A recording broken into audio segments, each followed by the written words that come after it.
মহান আল্লাহ রাব্বুল আলামিন বলেন, হে মানুষ, তোমরা তোমাদের রবকে ভয় করো। নিশ্চয়ই কিয়ামতের প্রকম্পন এক ভয়ঙ্কর ব্যাপার। যেদিন তোমরা তা দেখবে, সেদিন প্রত্যেক স্তন্য দানকারিণী আপন দুগ্ধপোষ্য শিশুকে ভুলে যাবে এবং প্রত্যেক গর্ভধারিণী তার গর্ভপাত করে ফেলবে। তুমি দেখবে মানুষকে মাতাল সদৃশ্য, অথচ তার মাতাল নয়।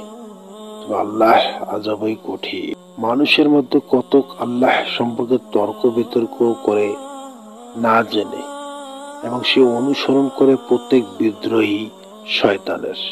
তার সম্পর্কে নির্ধারণ করা হয়েছে যে যে তার সাথে বন্ধুত্ব করবে, সে অবশ্যই তাকে পথভ্রষ্ট করবে এবং তাকে প্রজ্বলিত আগুনের শাস্তির দিকে পরিচালিত করবে।